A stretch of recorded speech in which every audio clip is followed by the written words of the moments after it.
My son checked his watch twice, while the attorney was still reading the opening paragraph of your mother's will. That was the moment I understood everything I needed to know about who Logan had become. He sat at the far end of the conference table in a suit that cost more than my first car.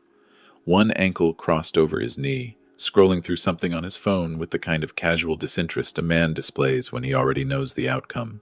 Chelsea sat beside him, her manicured fingers wrapped around a coffee cup she had brought in from outside because, as she had mentioned loudly in the lobby, she did not drink the generic stuff the firm provided. When the receptionist had offered to make a fresh pot, Chelsea had smiled the way you smile at someone who has just told you they almost made the varsity team. I sat in the corner chair, not by accident, by design. My name is Raymond Holt. I am 66 years old. I spent 31 years designing load-bearing structures for bridges and overpasses across the Southeast. And I can tell you with absolute certainty that the most dangerous structures are the ones that look stable from the outside. The cracks are always on the inside, invisible until the weight becomes too much. Logan did not invite me to the reading. I found out about it from Arthur Ashford's paralegal, a young woman named Dana who had worked with Miriam for 6 years and who had the decency to call me the evening before and say, quietly, that she thought I should be there regardless of what my son had requested. I thanked her and told her I would be in the corner chair. The attorney, Arthur Ashford, was 63 years old and had been Miriam's business attorney since before Logan was born. He had the unhurried manner of a man who had seen every kind of human behavior a contested estate could produce. He adjusted his glasses and began reading without ceremony. Logan glanced up when I walked in. He did not stand. He looked at me the way you look at a dog that has wandered into the wrong yard and said, simply, "Dad, this isn't really a good time for you to be here." He said it softly, almost gently, the way you say something you have rehearsed to sound reasonable. Chelsea did not look up at all. I said I understood and sat in the corner.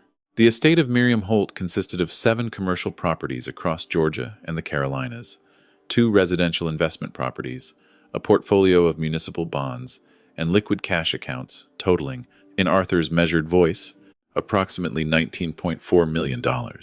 Logan exhaled slowly through his nose. It was not grief, it was relief. Arthur continued reading. Standard bequests to her sister in Savannah, to her church, to the literacy foundation she had chaired for 11 years. Logan tapped his fingers against the table, waiting for his name. Chelsea set down her coffee. Then Arthur said, "The remaining estate, in its entirety, is hereby transferred into the Miriam Grace Holt Irrevocable Trust." Logan stopped tapping. "The what?" Arthur did not look up. "The Miriam Grace Holt Irrevocable Trust, established 14 months prior to the decedent's passing, holds all remaining assets. The sole named beneficiary of the trust is Logan David Holt." Logan relaxed. He actually smiled. He reached over and touched Chelsea's hand. "Okay," he said. "Okay, so it is in a trust. Fine. When do I access it?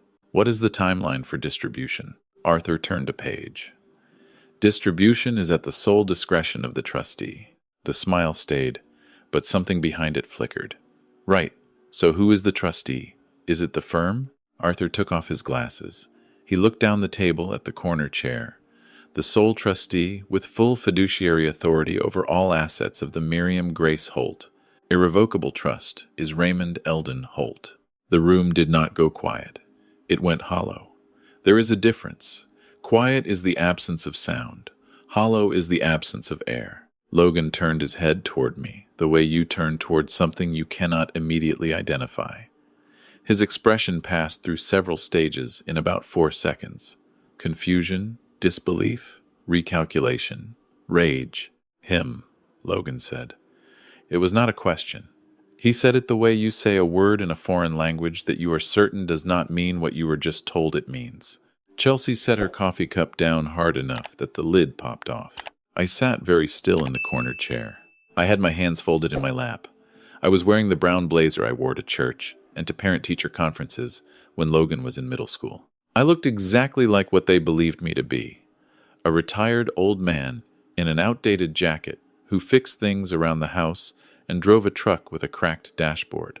I had spent 6 months looking exactly like that. Let me back up. Miriam and I were married for 38 years. She was a commercial real estate developer who had built her business from a single duplex she purchased with her inheritance money and a business loan she had to fight 3 banks to obtain. By the time Logan was in high school, she was closing deals on shopping centers. By the time he was in college, she owned a small empire. She was brilliant and disciplined, and she had a gift for seeing value in things other people had written off, including me.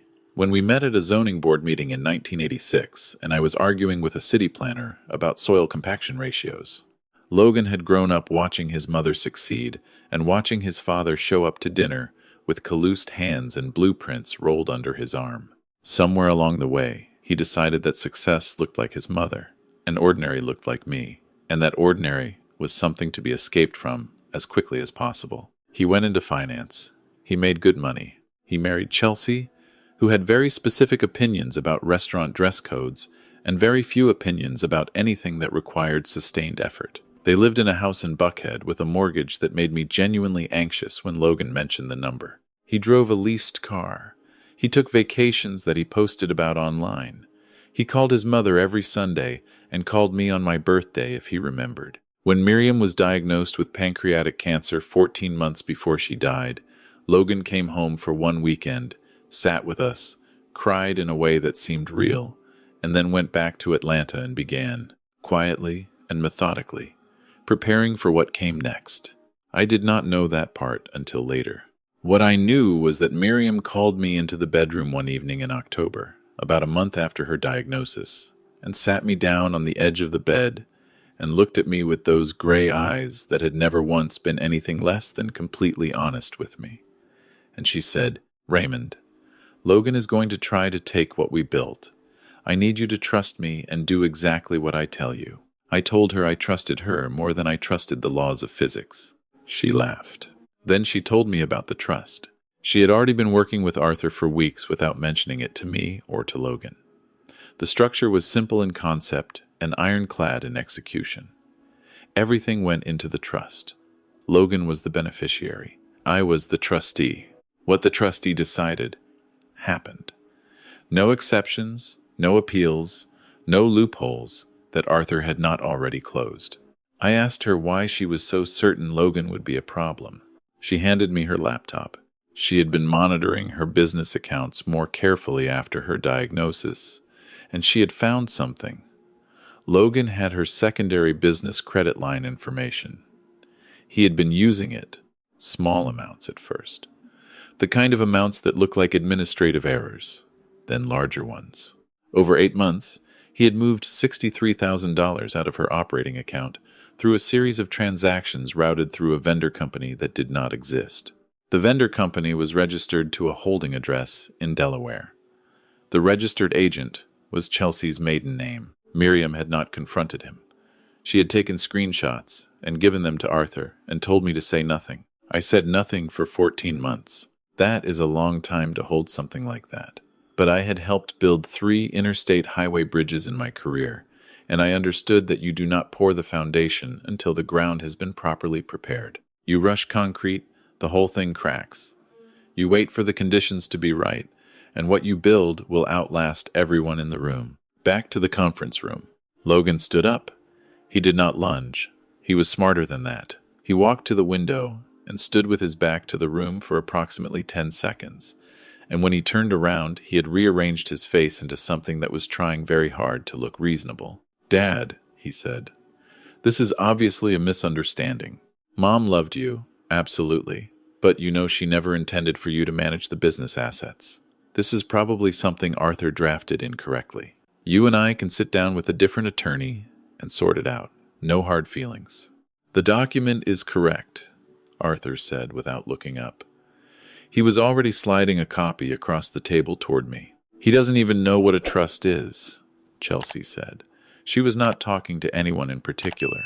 She was talking the way people talk when they are saying the quiet part loud. "He fixes gutters." "Logan." "I fixed your gutters," I said. It was the first thing I had said in the room, after the ice storm.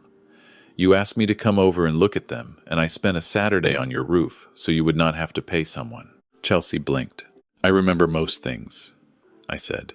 I signed the trustee acceptance documents Arthur had prepared.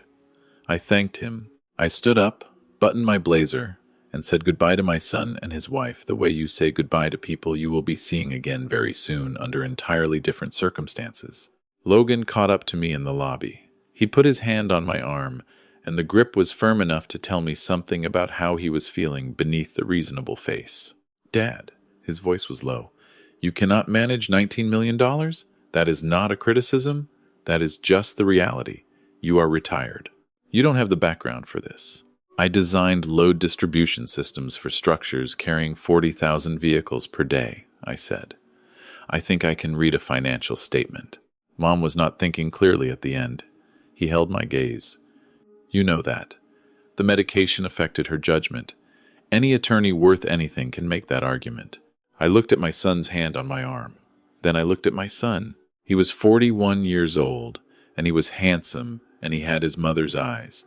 And that was the hardest part of all of this. She was thinking more clearly at the end than you are right now, I said. Let go of my arm. He let go. I drove home, not to my house, to the property on Whitmore Road that Miriam had purchased 12 years ago and that I had been quietly overseeing since her diagnosis. Arthur had arranged for the relevant correspondence to be forwarded there. I had a small home office set up with everything I needed. I made a pot of coffee and sat down and began reviewing what I was now legally responsible for. The next move came faster than I expected. 4 days later, Logan hired an attorney named Devereaux, a man whose name I recognized from several high-profile probate disputes that had been covered in the Atlanta business press. Devereaux filed a petition claiming that the trust had been established, while Miriam was mentally compromised by pain medication and requesting a competency evaluation of the trustee. That was me. I called Arthur. He had already received the filing. This will pause asset movement, Arthur told me. A temporary freeze while the court reviews competency. How long? Weeks, possibly months. And in the meantime? In the meantime, Arthur said carefully, Logan will make additional moves. He knows a freeze limits you. He will try to establish himself as emergency administrator. I told Arthur I understood. I told him to submit voluntarily for an independent cognitive evaluation, immediately, and to request an expedited hearing. Courts don't move quickly, Raymond. They move quicker when the trustee is a 70-year-old man in a brown blazer who volunteers immediately and has nothing to hide, I said. Schedule it. The evaluation was conducted the following Thursday by a neurologist at Emory. I spent 90 minutes completing assessments, answering questions, and demonstrating that I could recall sequences, identify patterns, and explain the structural logic behind multi-span cantilever bridges. The neurologist told me afterward, informally, that I was in the 92nd percentile for my age group. The results were submitted to the court within the week. The competency petition was dismissed in 11 days. Logan was not finished. I had not expected him to be. The second move was public. Chelsea went online. She had 34,000 followers on a platform where she posted photographs of their home and their meals and their vacations, and she wrote a long statement about a grieving family being torn apart by a bitter, controlling father who had never supported his wife's success and was now weaponizing her estate out of spite. She used the word narcissist 4 times. She used the word toxic twice. She used the phrase, "Our hearts are broken," in a way that suggested their hearts had been broken by me personally, rather than by the sequence of choices they had made. The comments were, as they always are in these situations, immediate and certain. Strangers who had never met me and did not know Miriam's name 2 weeks ago were describing me with a confidence I found almost impressive. I did not respond. I did not call Logan. I let it move through the news cycle and disappear the way things disappear when no one in the fire is adding wood. What I did do, quietly, and with Arthur's assistance, was compile the full accounting of the $63,000. Arthur had a forensic accountant document every transaction, trace every routing number, and produce a clear chain from Miriam's operating account to the shell company in Delaware to a joint account that Logan and Chelsea used for personal expenses. The timeline showed the first transaction occurred 9 days after Miriam's diagnosis was confirmed. 9 days. He had waited 9 days. I also discovered something the accountant found while pulling the full business records. Miriam's commercial properties each carried insurance policies through a firm called Meridian Risk. 14 months ago, one of those policies had been quietly amended. The amendment changed the named insured on the largest property, a commercial complex in Marietta worth $4.2 million, from the Miriam Grace Holt Business Trust to Logan David Holt personally. The signature on the amendment was Miriam's, or it was supposed to be Miriam's. I sat with that document for a long time. I am an engineer. I deal in specifics. I do not speculate about what a document might mean. I look at what the document shows, and I account for what I know to be true. I knew Miriam's handwriting the way I knew the sound of her voice. I had read 38 years of grocery lists, birthday cards, design notes, and Sunday morning crossword margins in her handwriting. The signature on that insurance amendment was not hers. I photographed the document. I sent it to Arthur. He sent it to a forensic documents examiner whose opinion, 4 days later, was unambiguous. The signature was a forgery. The ink pressure patterns were inconsistent with Miriam's authenticated signatures.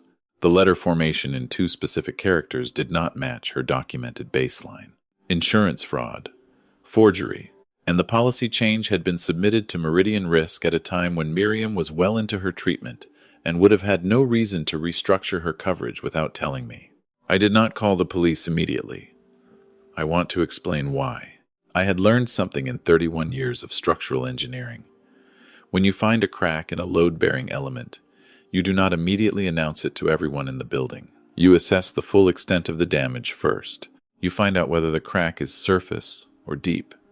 You understand what is holding the structure up before you decide how to take it apart. Logan did not know I had found the insurance documents. He did not know about the forensic examiner. He was operating on the assumption that I was a retired man in a brown blazer who was now rattled by the competency petition and the online pressure, who would make a mistake or fold or call him asking to negotiate. I let him believe that. I called him on a Tuesday evening. I made my voice sound tired. I told him I did not want to be in a fight. I told him I missed his mother. I said I thought we should meet for dinner and talk about what this process was doing to our family. He agreed. He sounded relieved. He sounded like a man who had been expecting resistance and was glad to hear it was softening. We met at a restaurant in Midtown. He came without Chelsea, which told me he was taking the meeting seriously. He ordered a scotch and was halfway through it before I sat down. We talked about Miriam for a few minutes. That part was real. The grief was real on both sides. Whatever else Logan was, he had loved his mother in the incomplete and complicated way that people love parents they have not fully learned how to see yet. I do not doubt that. Then he set down his glass and said, "Dad, let's be honest with each other." I said that sounded fine. You can't manage that portfolio. The market conditions on those properties, the lease renewals, the liability exposure on the Marietta complex alone, you are not equipped for this. You know it, and I know it. Let me step in as co-trustee. We both sign off on decisions. You are still involved. Mom's wishes are honored. And we stop spending her money on attorneys. He had the Marietta complex specifically in his argument. I noted that. I appreciate that, I said. Can I ask you something first? He said yes. The insurance policy on the Marietta property, I said. The one that was amended 14 months ago. Tell me how that happened. He picked up his glass. Set it down without drinking. What do you mean? The amendment that changed the named insured to your personal name. Your mother's signature is on it. I am trying to understand the context. His jaw tightened. Just slightly. If you had not been watching for it, you would have missed it. Mom made that decision. She wanted to simplify the structure while she was in treatment. She never mentioned it to me, I said. She didn't mention everything to you. She mentioned everything to me, I said. For 38 years, that was the arrangement. I folded my hands on the table. I had the signature examined. He went very still. The examiner found it inconsistent with her authenticated documents.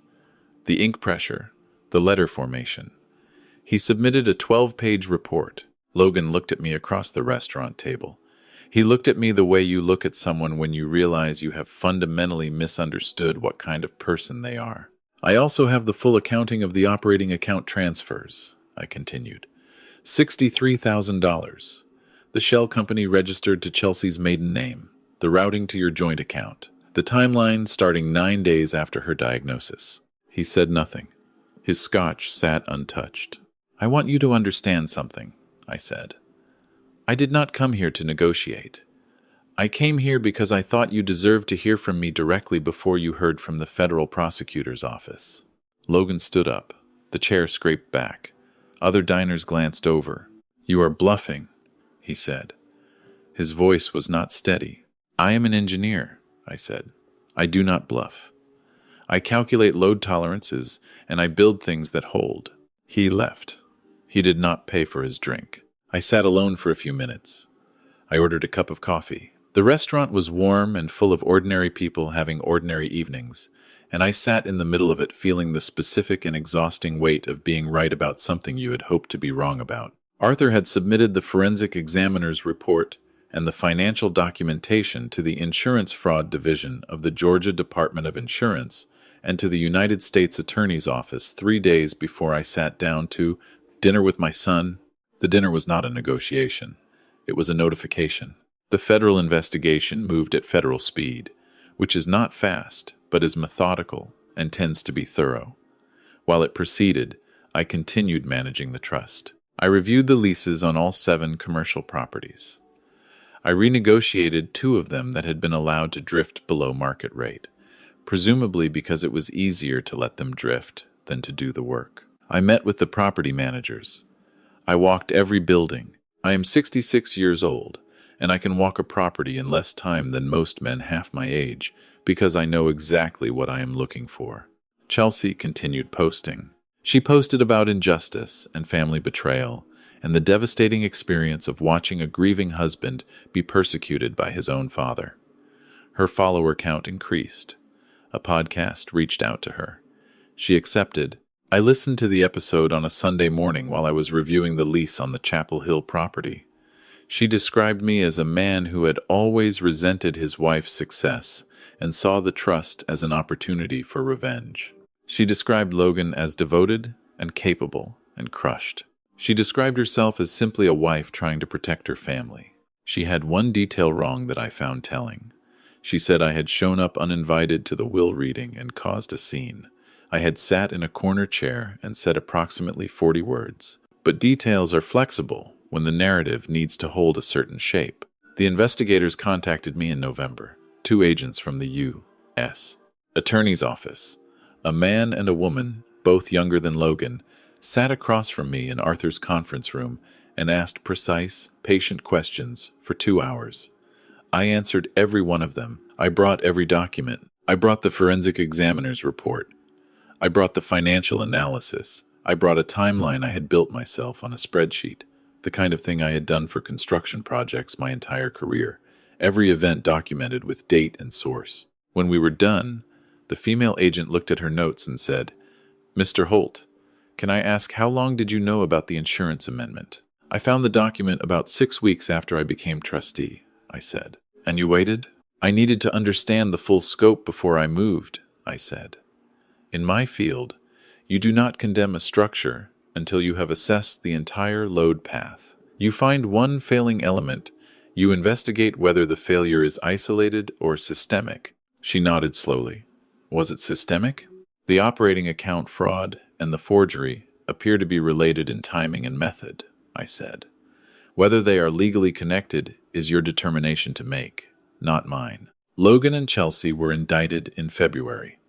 Wire fraud, insurance fraud, and forgery of a legal document. The insurance charge carried the most significant federal exposure. The forged signature on a policy amendment affecting a $4 million commercial property was not a technicality.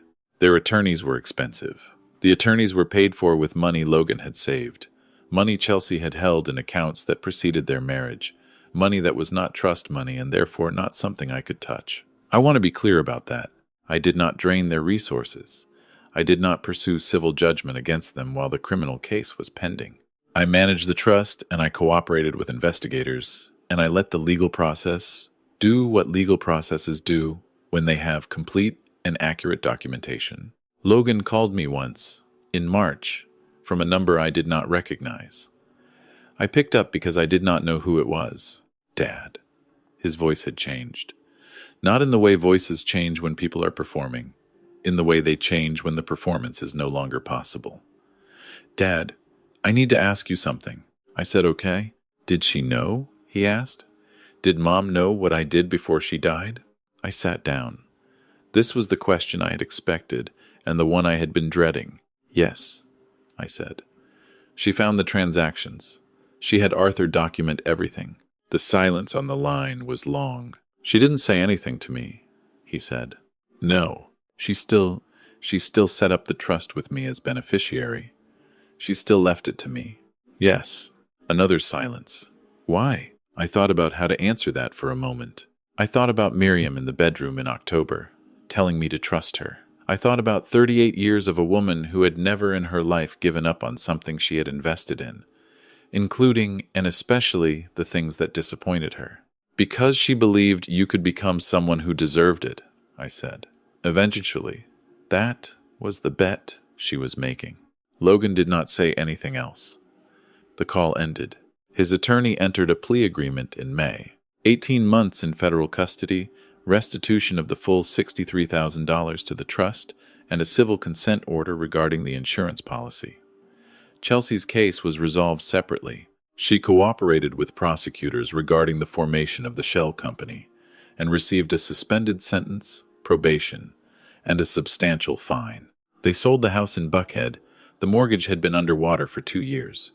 Chelsea moved in with her parents. Logan went to a minimum security facility in North Georgia that I will not describe further. I want to tell you about the property on Whitmore Road.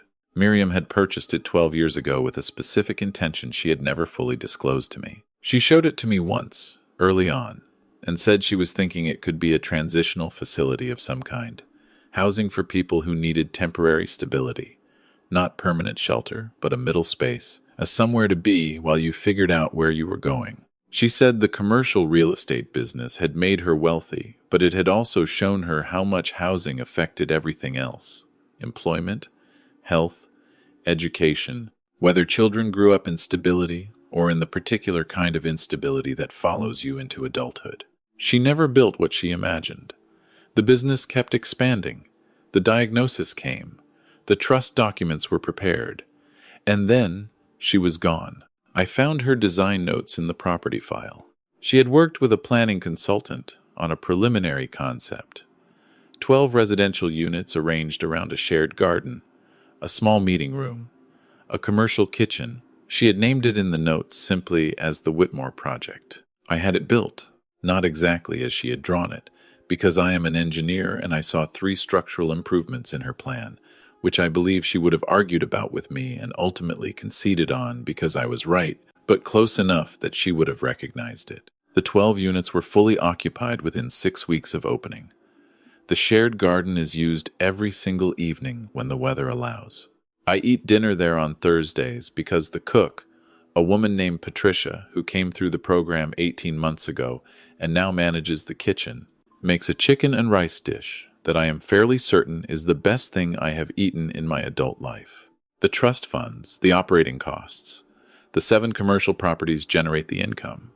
Miriam's business continues to operate, and its proceeds go to something she would have chosen. I manage it. I am 66 years old, and I have more to do on any given Tuesday than I did in my last 5 years of paid employment. Logan was released on a modified schedule after serving 14 months. I was not there when he was released. I did not arrange to be. He called me from a gas station payphone 3 days later, which told me he had no cell phone, which told me he had almost nothing, which told me the process of beginning from zero had already begun. I asked where he was staying. He said he was at a room-by-room motel in Gainesville. I asked if he had work. He said he had applied at a logistics company that did background-checked hiring for nonviolent offenders and was waiting to hear back. I told him I hoped he heard back soon. I told him the Whitmore Project was always looking for people willing to do maintenance work and that the pay was fair and the hours were flexible, and that if he wanted the number for the facility manager, he could call Arthur Ashford's office and they would provide it. He was quiet for a moment. "No strings?" he said. "A clean background check," I said. "Same as anyone else." He called Arthur's office. He got the number. He called the facility manager, a man named Gerald, who has been overseeing operations since we opened. Gerald told me afterward that Logan had showed up on time and worked a full shift without complaint and had asked twice if he was doing things correctly. I do not know yet what becomes of him. I know what I hope. I hope that 14 months of consequence, followed by the experience of showing up somewhere and working for what he receives, will build something in him that 38 years of having things provided did not. I hope he finds his mother in himself somewhere, that disciplined, clear-eyed part of her that saw value in things others had written off. He is 41 years old. There is time. I walked the Whitmore property on a Saturday morning in September, about a week ago, checking a gutter bracket on the east unit that Gerald had flagged in his weekly report. I fixed it in 12 minutes with a drill and a replacement fastener I had in the truck. Then I stood in the shared garden for a while and watched the light come through the trees the way it does in the early fall in Georgia. Gold and horizontal and particular. Miriam would have liked this garden. She would have had opinions about the placement of the raised beds. And she probably would have been right, and we would have had that conversation on a Saturday morning, and it would have been one of about 14,000 Saturday morning conversations we had in 38 years that I did not know at the time to be treasures and understand now to be exactly that. I will tell you what I learned from all of this, because I think you came here for more than the story, and I think you deserve the straight version. I spent 31 years calculating how much weight a structure could carry before it failed. What I did not apply that same rigor to was my own family. I looked at my son and I saw the surface. I saw the suit and the leased car and the Buckhead house, and I felt the specific discomfort of a father who does not know how to reach a son who has outpaced him in the ways the world measures things. And I let that discomfort become distance. Miriam saw what was underneath the surface.